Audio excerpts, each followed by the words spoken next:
Hello दोस्तों, स्वागत है आप सभी का अपने ही चैनल स्टडी विद प्रेम में। आज हम और एक नई इंग्लिश की स्टोरी लेकर आए हैं जिनका वर्ड टू वर्ड हिंदी में ट्रांसलेशन करेंगे और इसमें जितने भी इम्पोर्टेंट वर्ड हैं उनको भी देखते चलेंगे। तो चलिए शुरू करते हैं। तो आज की कहानी है ट्राई अगेन एंड अगेन।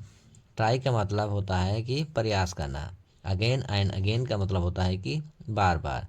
तो सब मिलाकर क्या होगा कि बार बार प्रयास करो। वंस यानी कि एक बार, देयर वाज अ किंग, एक राजा था, इन स्कॉटलैंड यानी कि स्कॉटलैंड में। एक बार स्कॉटलैंड में एक राजा था। His name was Robert Bruce, उसका नाम रॉबर्ट ब्रूस था। He was very brave and courageous. He यानी कि वह, वाज यानी कि था, वेरी यानी कि बहुत, ब्रेव यानी बहादुर, एंड यानी और, कॉरेजियस यानी कि साहसी। वह बहुत बहादुर और साहसी था। वन डे एक दिन, द किंग ऑफ इंग्लैंड यानी कि इंग्लैंड का राजा, अटैक्ड यानी कि हमला किया, हिज कंट्री यानी कि उसके देश पर, एंड डिफीटेड हिम और उसको हरा दिया, इन द बैटल यानी कि युद्ध में। Thousands of Robert Bruce apostrophe s soldier, इसका क्या मतलब होगा? Thousands of Robert Bruce soldier यानी कि रॉबर्ट ब्रूस के हजारों सैनिक वेयर किल्ड यानी कि मारे गए। Robert Bruce had to flee from the battlefield to save his life. Robert Bruce यानी कि Robert Bruce had to flee यानी कि भागना पड़ा। यहाँ पर हैड टू का प्रयोग किया गया है। इसका मतलब होता है कि मजबूरी में कोई काम करना। तो फ्ली यानी कि भागना पड़ा, फ्रॉम द बैटलफील्ड यानी कि युद्ध क्षेत्र से, टू सेव हिज लाइफ यानी कि अपने जीवन को बचाने के लिए। सो इसलिए हिज किंगडम यानी कि उसका साम्राज्य, वाज यानी कि था, कैप्चर्ड यानी कि कब्जा कर लिया गया, by the king of England यानी कि इंग्लैंड के राजा के द्वारा। इसलिए उसके साम्राज्य को इंग्लैंड के राजा के द्वारा कब्जा कर लिया गया था। Robert Bruce took shelter in a cave in a dense forest. Robert Bruce took shelter यानी कि आश्रय लिया, इन आ केव यानी कि एक गुफा में, इन आ डेंस फॉरेस्ट यानी कि एक घने जंगल में। देन उसके बाद ही स्टार्टेड उसने शुरू किया, गैदरिंग यानी कि इकट्ठा करना, हिज फोर्स यानी कि अपने सेना को, यानी कि उसके बाद उसने अपनी सेना इकट्ठा शुरू किया। आ फ्यू मंथ्स लेटर यानी कि कुछ महीने बाद, ही अटैक्ड उसने हमला किया, द किंग ऑफ इंग्लैंड यानी कि इंग्लैंड के राजा पर, यानी कि कुछ महीने बाद उसने इंग्लैंड के राजा पर हमला किया। A fierce battle was fought यानी कि एक घमासान युद्ध या फिर एक ज्वलंत युद्ध, वाज फॉट यानी कि लड़ा गया। एक या फिर आप एक भयानक युद्ध लड़ा गया, आप ऐसे भी कह सकते हो।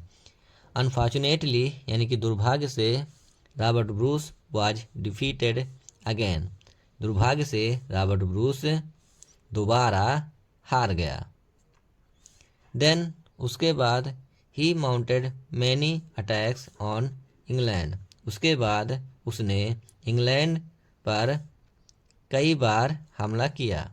बट लेकिन ईच टाइम प्रत्येक बार, ही लॉस्ट द बैटल यानी कि लेकिन वह प्रत्येक बार युद्ध हारा।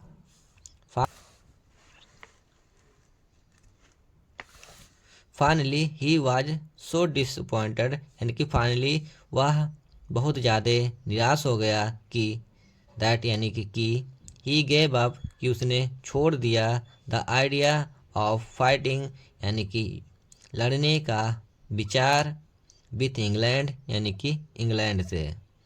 यानी कि अंततः वह इतना निराश हो गया कि उसने इंग्लैंड के साथ युद्ध करने का विचार छोड़ दिया।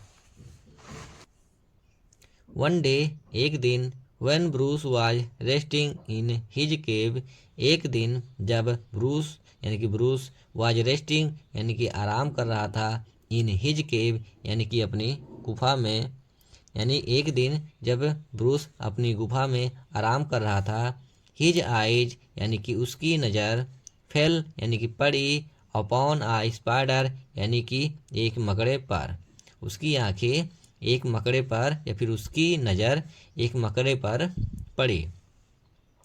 The spider was trying to climb यानी कि वह मकड़ा, वाज ट्राइंग यानी कि प्रयास कर रहा था, टू क्लाइंब द वॉल यानी कि दीवार पर चढ़ने का, एंड रीच्ड इट्स वेब और अपने जाल में पहुंचने का।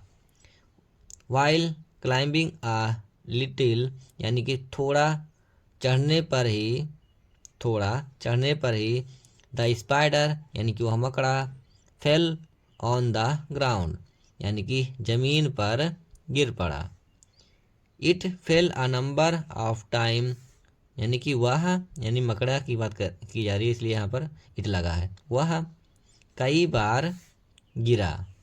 Eight it tried again and again, yet यानी कि फिर भी उसने, ट्राइड यानी कि प्रयास किया, अगेन एंड अगेन यानी कि बार बार, फिर भी उसने कई बार या फिर बार बार प्रयास किया। Robert Bruce was watching the spider carefully, Robert Bruce was यानी कि था, वाचिंग यानी कि देख रहा, द स्पाइडर यानी कि मकड़े को, केयरफुली यानी कि सावधानीपूर्वक। When the spider fail for the 16th time, जब मकड़ा 16वीं बार, 16th टाइम यानी कि 16वीं बार गिरा, ही वंडर्ड तो वह आश्चर्यचकित था, यानी कि राजा वह आश्चर्यचकित था। What will it do now यानी कि अब वह क्या करेगा, यानी कि वह इसलिए आश्चर्यचकित था कि अब वह क्या करेगा, यानी कि मकड़ा अब क्या करेगा। श्योरली निश्चित ही, इट कैन नॉट क्लाइम यानी कि वह नहीं चढ़ सकता, यानी कि निश्चित ही वह नहीं चढ़ सकता है। It will give up trying any more, it यानी कि वह, विल गिव अप यानी कि छोड़ देगा, ट्राइंग यानी कि चढ़ना, एनी मोर यानी कि और बार, यानी कि अब वह और बार चढ़ना छोड़ देगा। बट ही वॉज सरप्राइज, लेकिन वह आश्चर्यचकित था, यानी कि वह, यानी कि राजा है, लेकिन राजा आश्चर्यचकित था। टू सी यानी कि देख करके, दैट की the spider did not loss its heart यानी कि हिम्मत, यानी कि लेकिन स्पाइडर यानी कि मकड़ा हिम्मत नहीं हारा। इट स्टार्टेड अगेन, उसने दोबारा शुरू किया, एंड दिस टाइम और इस बार, इट रीच्ड इट्स वेब, वह अपने जाल में पहुंच गया। Suddenly a thought struck his mind, suddenly यानी कि अचानक से, अ थॉट एक विचार, स्ट्रक हिज माइंड यानी कि उसके दिमाग में आया। व्हेन अ टिनी इंसेक्ट, जब एक छोटा सा कीड़ा, did not loss its heart यानी कि जब एक छोटा कीड़ा, लॉस इट्स हार्ट यानी कि हिम्मत नहीं हारी, देन वाई शुड आई, फिर मुझे क्यों चाहिए, यानी कि जब एक छोटा सा कीड़ा नहीं हार माना तो मुझे क्यों हार माननी चाहिए। He started organising his forces again, he यानी कि उसने, स्टार्टेड यानी कि शुरू किया, ऑर्गेनाइजिंग यानी कि संगठन बनाना या फिर इकट्ठा करना, हिज फोर्सेस यानी कि अपने सैनिकों का, अगेन यानी कि दोबारा, यानी कि उसने दोबारा अपने सैनिकों का संगठन बनाना शुरू किया। देन उसके बाद, ही लेड उसने नेतृत्व किया, अनदर अटैक यानी कि एक और हमले का या फिर दूसरे हमले का, ऑन इंग्लैंड यानी कि इंग्लैंड पर। ही एंड हिज फोर्सेस, वह और उसके सैनिक, फॉट यानी कि लड़ा, विथ ग्रेट कोरेजियस यानी कि महान, कोरेजियस यानी कि साहस से, कवरेज यानी साहस से। द बैटल यानी कि युद्ध, लास्टेड फॉर मैनी डेज यानी कि वह युद्ध, लास्टेड यानी कि चला, फॉर मैनी डेज यानी कि कई दिनों तक, वह युद्ध कई दिनों तक चला। फाइनली यानी कि अंततः, ब्रूस, रॉबर्ट ब्रूस यानी कि Robert Bruce, bone the battle यानी कि युद्ध जीत गया, एंड और गॉट हिज कंट्री और अपना देश पाया, फ्री फ्रॉम इंग्लैंड यानी कि इंग्लैंड से आज़ाद। यानी कि अंततः रॉबर्ट ब्रूस युद्ध जीत गया और इंग्लैंड से अपना देश आज़ाद पाया। चिल्ड्रेन यानी कि बच्चों, you should never loss your heart by failure यानी कि तुम्हें चाहिए, नेवर यानी कि कभी नहीं, लॉस यानी कि हार मानना, योर हार्ट यानी कि अपनी हिम्मत, बाय फेलियर यानी कि असफलता से। यानी कि बच्चों तुम्हें असफलता से हिम्मत कभी नहीं हार माननी चाहिए। You should try again and again, तुम्हें बार बार प्रयास करना चाहिए। यू विल श्योरली सक्सीड, तुम निश्चित ही सफल होगे। अगर ये कहानी आपको अच्छी लगी हो तो कृपया करके लाइक, शेयर और सब्सक्राइब करना ना भूलें। मिलते हैं अगले वीडियो में, तब तक के लिए जय हिंद।